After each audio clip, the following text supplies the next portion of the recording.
પોરબંદરના હિરલબા જાડેજા હવે પોલીસ કસ્ટડીમાં છે।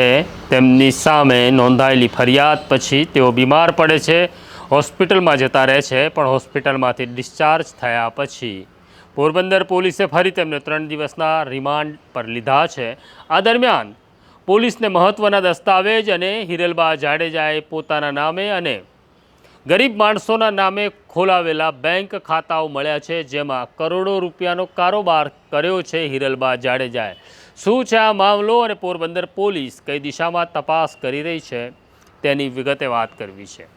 વૈષ્ણવજન તો તેને કહીએ જે પીડ પરાઈ જાનાને રે।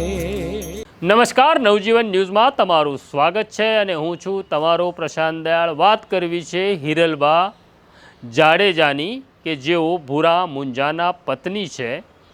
તેમની સામે ઇઝરાયલથી એક મહિલા ફરિયાદ નોંધાવે છે કે 70 લાખ રૂપિયા માટે મારા પતિ, પુત્ર અને પિતાની ને ગોંધી રાખવામાં આવ્યા, તેમનું અપહરણ કરવામાં આવ્યું, તેમને મારવામાં આવ્યો। આ મામલે પોરબંદર પોલીસે ફરિયાદ નોંધ્યા પછી અત્યાર સુધી હિરલબા જાડેજા અને તેમના સાગરિક હિતેશ અને વિજયની ધરપકડ કરી।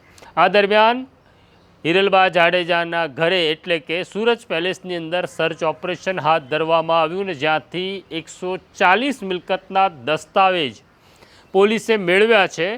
આ જે લોકોએ મિલકત વેચી હોવાનો દાવો આ દસ્તાવેજ કરી રહ્યા છે, તમામને બોલાવી પોલીસ પૂછી રહી છે કે આ દસ્તાવેજ તમે જે કર્યો એ મિલકત તમે પોતે જાતે રાજી ખુશીથી વેચી છે કે પછી વ્યાજ વટાવમાં આ મિલકત તમારી પાસે લખાવી લેવામાં આવી છે। આ ઉપરાંત પોલીસને હિરલબા જાડેજાના સૂરજ પેલેસમાંથી કુલ 16 બેંક એકાઉન્ટની ડિટેલ, પાસબુક અને ચેકબુક મળી છે, જેમાંથી 6 એકાઉન્ટ એવા છે જે હિરલબા જાડેજા પોતાના નામે છે અને 10 એકાઉન્ટ એવા છે કે જે સાવ ગરીબ લોકોના નામે આ એકાઉન્ટ ખોલવામાં આવ્યા। જેમના નામે એકાઉન્ટ ખોલવામાં આવ્યા પોલીસે તેમને બોલાવ્યા અને તેમની સ્થિતિ જોતા પોલીસ સમજી ગઈ, કારણ કે આ તો સાવ ગરીબ માણસો હતા। આ ગરીબ માણસોનું કહેવું એવું છે કે હિરલબાએ અમને એવું કહ્યું હતું કે મંડળી ખોલવાની છે, માટે તમારા દસ્તાવેજ આપો ને તેમના નામે એકાઉન્ટ ખુલી ગયા છે। આ બેંક એકાઉન્ટમાં લાખો અને કરોડોના કારોબાર થયા છે।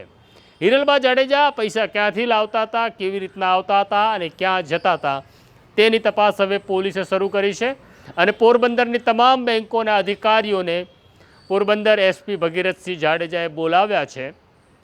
પોલીસ જાણવા માગે છે કે આ બેંક એકાઉન્ટના ટ્રાન્ઝેક્શન ક્યાંથી કેવી રીતના થતા હતા અને આ પૈસા ક્યાં જતા હતા।